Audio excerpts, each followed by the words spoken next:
Hello and welcome to North Country Matters. My name is Donna Seymour and I'm a member of the St. Lawrence County branch of the League of Women Voters, which is one of the civic partners for our show. Today we're going to be talking about boating safety and how boating safety laws have changed recently here in New York State. So our guests today are Will Kirnie, who's the commander of the St. Lawrence Sail and Power Squadron, which is the New York unit of a national organization, America's Boating Club. And with him is Jim Blackmore, and Jim is the education officer. Welcome to you both. Thank you for having us. I have to say to you that I think anything that says you're a member of a power squadron is such a cool name. It sounds like fun. So it might seem a little strange to be talking about safe recreational boating in the middle of a North Country winter when many of our lakes and streams are frozen over, but the time to know the basics is before you need them. So Will, let's start a little bit out by giving our audience some background on the St. Lawrence Sail and Power Squadron and America's Boating Club. What's your history? Well, the United States Power Squadrons, which is now called America's Boating Club at times, was organized in 1914 out of Boston. Okay. And it was dedicated to making boating safer and more enjoyable. People enjoy themselves in boats a lot more if they're not frightened, if they know what they're doing. We tend to try to take care of all that. USPS has about 25,000 members, and there are squadrons all over the country, and in fact one in Japan. It is America's largest non-profit boating organization. Okay. Prior to the Go ahead. No, go ahead. widespread use of internal combustion engine beginning in the early years of the 20th century, most pleasure boats were powered by sail. Right. Some of the wealthier boaters had steam-powered vessels, and that must have been nice if you could afford it.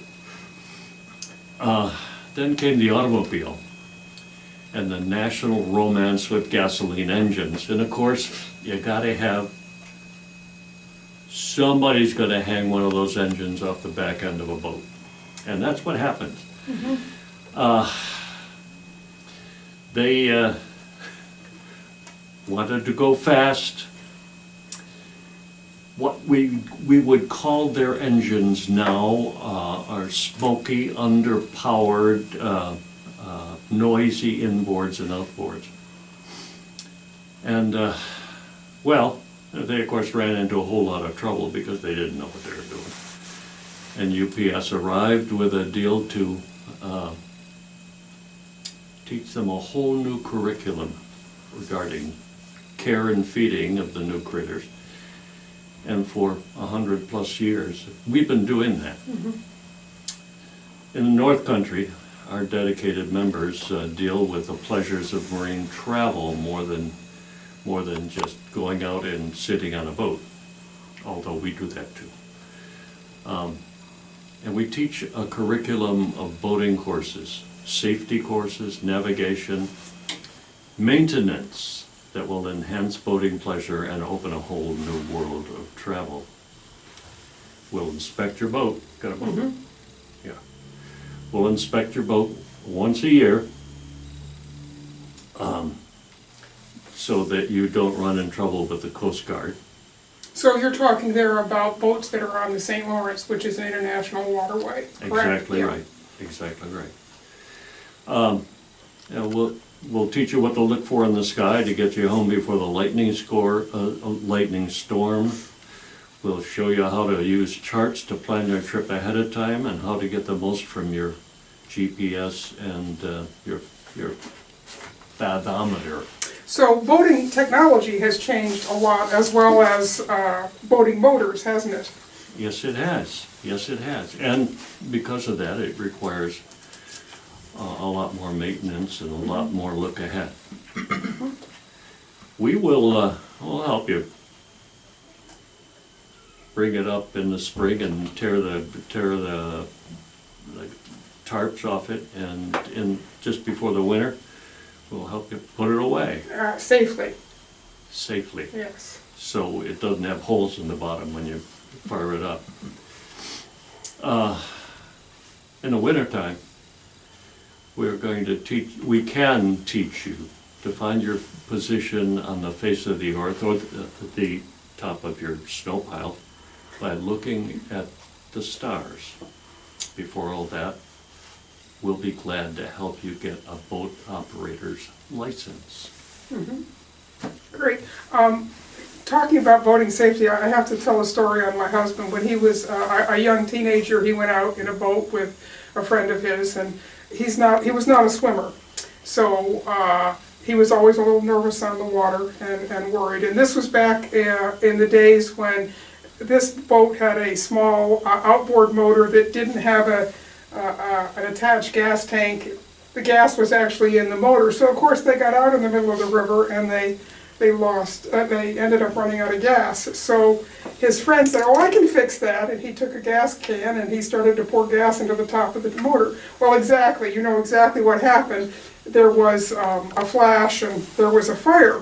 And so my husband, who can't swim, immediately abandoned ship and headed for the shore, and realized when he was about halfway there that he had learned how to swim. So he told me after that, he said, "I did take a young boatman's course later," and I said, "Well," I said, "trust me, I'm sure they're not called young boatman's courses anymore, are they?" But anyway, that was his first experience in a motorboat where something bad happened. Yeah. And fortunately, they both got out of that without a problem, and the boat did not explode or anything. But still, just a little illustration of, if it can go wrong, it will go wrong on the water, won't it? If you don't think about it ahead of time. Can I trade a story with you? Absolutely. My bride and I, and our two youngest kids, sometime in the early 90s, 92 maybe, we camped on Wellesley Island, tent. We took our boat, but that was way down by the marina. Well, we woke up one morning and there was a boat coming across. It was fairly placid water coming across to the north of us. And it was a picture. It was like a 16-foot open boat with a little outboard engine on the back. The guy running the engine was enormous. So the back of the boat should have been low on the water, but no, it was low overall because he had 4 adults and a baby in there. Now the water was calm, but way out to the north of us, a boat had gone by and leaves a wake. Now this guy has got 6 inches of freeboard. That's much of the boat is showing above the water. And the wave was coming and coming, and had he known better, he would have turned into that. He would have pointed at it. But no. So it got to him, and the boat rolled. Mm-hmm. The engine exploded. It was just a little pop. And not a head could be seen, and then they started popping up, and we were wondering, what about the baby? What about the baby? Last one up. And Mama's holding the baby, and well, we're a half mile from our boat, and somebody downstream got in his boat real quick and saved them. It happens. It does happen, and you can have the best of intentions and circumstances get out of control, can't they? So we know that here in New York State, according to the 2018 State Recreational Boating Report, that there are about 450,000 registered powerboats in New York State, and that doesn't even include the kayaks and canoes and everything else that people are out on the water on. So that makes New York State 9th in the nation in terms of the volume of boaters, and that's a big part of our state economy, certainly the recreational economy. But we need to talk about the people behind the numbers. In 2018 alone, there were 17 fatal boating accidents, and they accounted for the loss of 19 lives. In addition, there were 108 injuries that occurred that were reported. And that's probably pretty typical numbers. Jim, what are the major causes of these kinds of boating accidents? Well, unfortunately, the major cause of these accidents is the use of alcohol. It pertains on the highway, don't drink and drive. It pertains on boating, don't boat and drink. Second major cause is the weather or water conditions, that people haven't really been checking the weather or are not prepared to handle some sort of an emergency.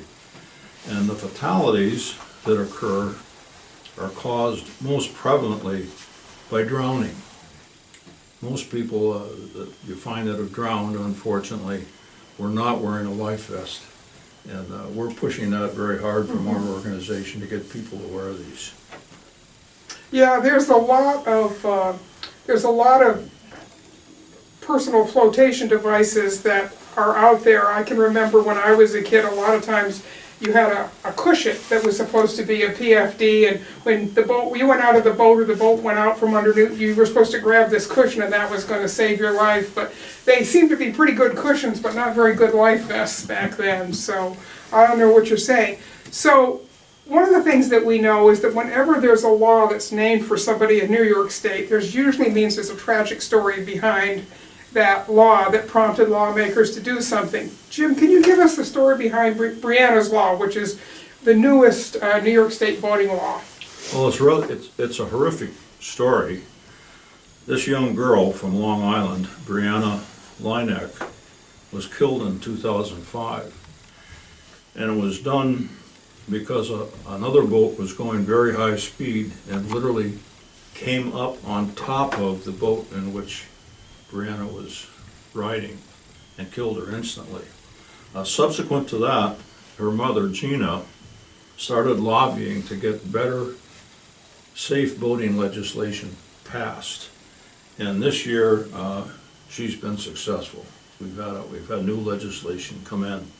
I've got a list here. I want to be careful how I read this and get the dates right. But what the governor and other organizations in the state are saying is that a boating safety certificate is now going to be a mandate for people who are out on the water. And it's a sliding scale. It goes this way. If you're born on or after January 1st, 93, you need a boating certificate this year. If you're born on or after January 1st, 1988, you'll need a boating safety certificate in 2022. Then in January 1st, 1983, if you're born on or after that, you need the boating safety certificate beginning in 2023. Going on to 2024, you have to be born on or after January 1st, 1978, and you need the boating safety certificate. Now here's the final. In 2025, all motorboat operators will have to have a boating safety certificate. This motorboat definition includes, like Will was mentioning, steam, propane, inboard, outboard, electric, any kind of a boat that's propelled by machinery. You have to have a boating safety certificate starting in 2025. Okay, so that's interesting. I knew about that, but I didn't realize like an electric trolling motor was also going to be included in that. Anything that's propelled That's right. by So machinery. that's very good to know. So the reality is that after 2025, there's no grandfathering in for any New York State boater. You can have been boating for 50 years and you're still going to have to take this safety course. That's correct, right? Yes. Okay. We've had some people, in fact, I've taught some people who were literally made a living on the water.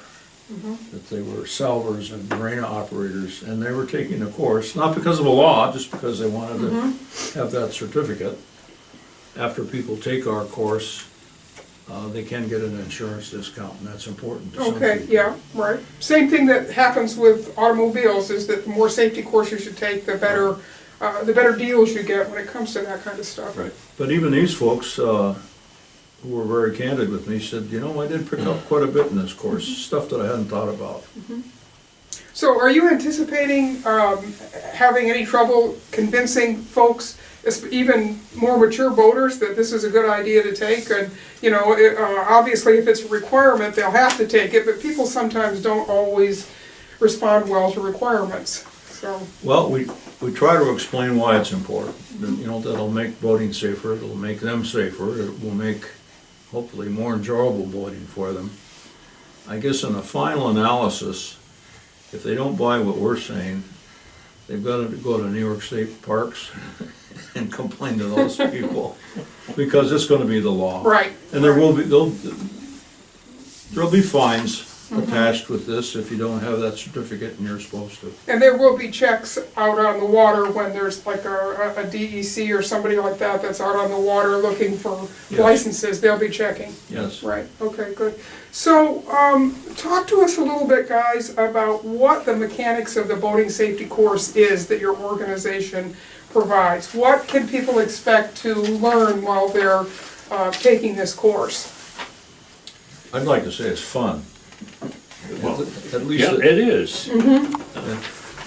We try to make it a pleasant experience, but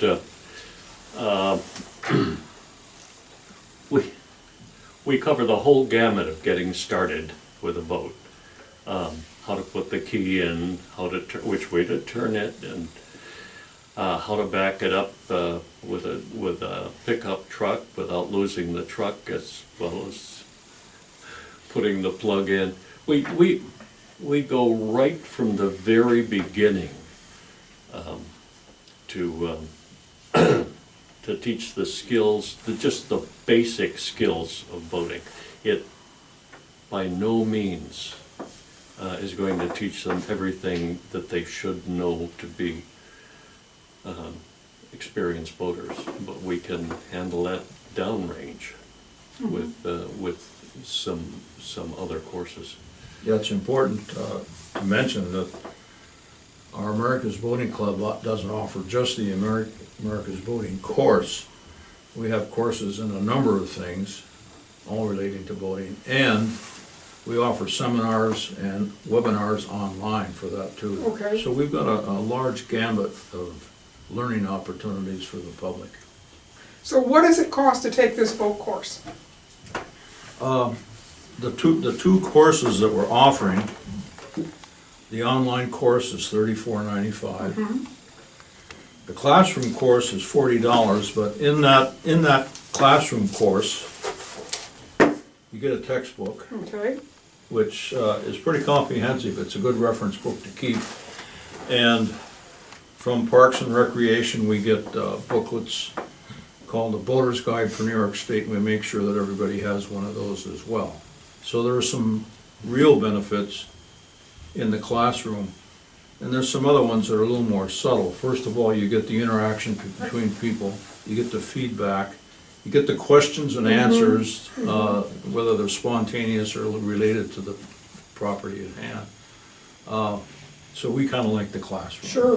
What's the time commitment? What does it take, how long does it take to go through the course when it's a classroom course? Well, the online course naturally is done at the person's pace, Right. whatever they wish to do. We try to offer the classroom course in 2 sessions, 4 hours each, separated by a week. That gives people time, take the book, take it home, study it for a week, and then we have the second 4-hour session, which includes the final exam. Right. Now, our final exam is 2 parts. One is from America's Boating Club. There's a test that. And then New York State insists that we give them a New York State exam, which is only 10 questions, but New York State wants to make sure they're exposed to that as well. Okay, and how many times a year, obviously the online course is available whenever, but how many times a year do you actually provide classroom experience? It depends on how many people want our services. we'll start with one, and then when word gets around, we'll add them as we need them. I might add to Jim's very complete explanation that he does something special with the courses he teaches. He is an expert in tying knots. Okay, okay. And Those of us who were sailors know how important that is. yes, and he does. He turns out a lot of people who like to tie knots afterwards, and they look better when they park their boat because it's all pretty sharp looking. Okay, ship shape, as they say. If you want to put it that way. With the knots, I think our family has done something even more important. We taught the grandchildren how to tie up the boat. Mm-hmm. And since they can hop around on the dock a lot better than I can, we put them to work. So you mentioned that you give boating courses when people are interested. So how do they get a hold of the Power Squadron folks to do that? Good question. There's a number of ways they can do this. They can go to our website, americasboatingclub.org, Mm-hmm.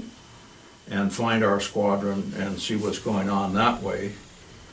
They can go to americasboatingclub.org and check on the online if they have interest in that. Or they can call us at 315-388-4254. Now we're taking names for a class we're going to plan on having in Waddington in May. Okay. If we get that filled up, like Will has been mentioning, once that's filled, we'll sort of put you first in line for the next class and schedule that as soon as possible thereafter. So we'll include all those links in our show notes so that people will have a reference to that. So that's great. What happens if you're not a New York State resident and yet you want to bring your boat to New York State and use it? There are non-residents are required to still fulfill New York State requirements, correct? New York State waters. Yeah. Right. So how do those folks meet boating requirements? What's the protocol in other states that might be people might be traveling through our waters because they're close enough? First of all, if there's a boating safety course in their home state that they have taken and have a certificate from their home state, New York State has reciprocity with all those states. If they haven't taken a course, then it's wise for them to take either the online or the classroom here. Okay. And if we get people that aren't going to be making the May courses, we can have some special adjustments for them to get that training.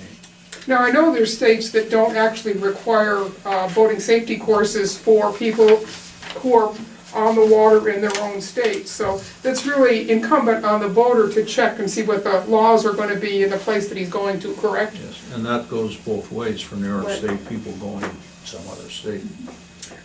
What's your sense, having taught the America's Boating course and knowing what New York State law requires, is there anything in the America's Boating course that isn't covered that New York State is interested in, or are the two pretty similar? No, actually, we are in compliance with the NASBLA, the National Association of State Boating Law Administrators. Yeah, That's that all. one. Okay, yeah. And they indicate what should happen in these courses. The courses, for instance, have to be 8 hours long. There are certain things you have to cover in the course to make them happy and the boaters safe. Right. What we do, I mentioned this before, people get the America's Boating class when they come to class. They also get the Boater's Guide, which is a New York State publication, and all the specific rules for New York State boaters and non-New York State boaters is in this pamphlet. So where is that available? Obviously, it has to be available other places than just your courses. Exactly. Parks and Recreation, Okay, New York State. You can get online, look at it, or you can order one. okay, very good, thank you. Although Brianna's law doesn't apply to sailboats unless they have an auxiliary motor, or kayaks, or stand-up paddle boats, or rowboats, or canoes, the same dangers apply to any kind of watercraft. I mean, you can still fall, get hurt, drown, so what advice do you offer to parents of boaters in non-motorized boats? Is this a good course to take for It's a- anybody? Oh, absolutely. Yeah, Good, okay, it's a good beginning. It's probably the best beginning. okay. We do have some seminars for kayaks and so on, canoeing.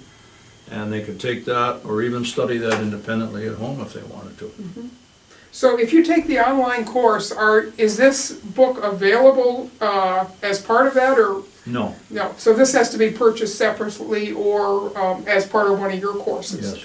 I want Okay. to point out that a lot of times a family will come in Okay, and take the course. Well, that's an expensive book. And if you got 3 teenage kids and mom and dad, you're not gonna buy 5 of those. But there's no reason they can't share a book, okay, which makes things, excuse me, ice fishing, you know. So we sort of do a family discount thing to encourage okay, families that's to good to come. know, yeah, Yeah. that's good to know. So if more than one person from the same family is coming in, then they don't all have to purchase the book, they can Right. get a group rate. Well, I've asked families, would you want to do this family discount? And sometimes the teenagers or the young folks would say, yeah, that's fine. Sometimes mom and dad will say, no, we each want our own, please. Okay, so, Will, you just mentioned ice fishing, and that was another thing I wanted to talk about. It's wintertime, but there are still lots of reasons for people to be out on the water or near the water, whether it's ice fishing or boating or enjoying some other kind of winter activity. Do you have any cold weather boating advice for folks? Cold weather boating advice. Once the ice is on the top of the water, we are pretty much sleeping. But you got to use common sense in either case. Alcohol is the worst thing you can do when you're ice fishing. Tell that to an ice fisherman. But go out when the ice is thick, and we can't look out for everybody. No, I understand that, but there are lots of times, for example, the last 2 times I've driven past the St. Lawrence, it's all been open water, so Yeah. somebody could be out for some Yeah, reason. The bays are. Yeah, Well, the other thing, I've been trying to find it in here, I can't, I know it's in here, but there is a law now that if you're in an open boat and you're out on the water, and this could be fishermen, duck hunters, or so on, from the 1st of November till the 1st of May, you have to wear, I said wear, you have to wear a personal flotation device. Everyone in the boat has to have okay, it. Yeah, okay. it has So to it's be just an on- added safety. Has to be on your person, Right. not down in the bilge and not in some locker, you Mhm. have to wear it. Unfortunately, there are not too many people abiding by that. Right, Yeah, that's okay, true. We mention that quite frequently in the course. good. I have a question for you. You're a sailboater, My husband yes, he's a sailboater. and you don't have an engine in the boat. No, we're on a landlocked pond, and so we come in and out by sail or with a paddle. We don't I move see. it around, we don't have to move it around with a motor. If you are in a situation where you have a motor on your boat, once you fire it up, you're not a sailboat anymore. You are. And well, that doesn't apply to you, but No, but we do have a fishing boat that does have an electric motor on it, so I'm very glad to hear that, because It's propelled by machinery. yes, we want to be, and we have family who live out of state who come and use the boat, so this boating course is something I'll be pointing out to them as well. So it's good safety, it's good safety information, and we all want to be in compliance. I anticipate that we're going to have some problem with elderly boaters who have been boating since 1930. In their antique boats.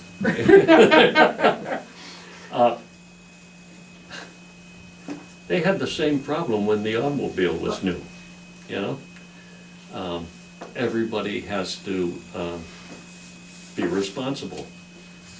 So those older boaters are gonna find out that they need to take this course if they have not done so. But as you pointed out, a lot of those folks who maybe make their living on the water can still learn something. It's much like the older drivers course that AARP and other groups have given. Oh, yeah. That even you might have been driving for 50 years, but you can still learn something new about safety on the roads. Yeah, when I get somebody that's as senior as I am that says they don't need to take the course, I ask them to tie a sheep shank and pin it. And then they say, maybe I'll take the course. So as we wrap up here today, gentlemen, any last thoughts? What would you like to leave our audience with thinking about boating safety and what it is that your organization can do for them? The young kids, there's a real temptation for dad to say, hey, Chucky, come here. Why don't you drive for a while? 10 and up. He's gotta have the card. And 10 and under, he shouldn't be behind a wheel. So, Yeah, you can't see over. yeah. I guess the final thing would be to say, if you're gonna go online, if you just want more information, look at americasboatingclub.org. And if you wanna talk to someone here in the St. Lawrence Sail and Power Squadron, 315-388-4254. Well, let us hope that you guys get lots of calls for this, We also have a Facebook page, right? and we have a regular Website? website. Okay. That's what, I gotta catch up with this terminology. I know, it's, well, we'll put all those links in our show notes so that people will have those references when we finally get this all ready to go. So thank you both for coming in. This has been a really interesting conversation, and as is always the case, I've learned something new, so I always feel like it's a good use of my time when I learn something new, and we appreciate you coming in. And I'm just real happy I got a guy like this to lean on. Well, I guess that's why you made him the education officer. Yes. All right, well, thank you both. You're welcome. Thank you.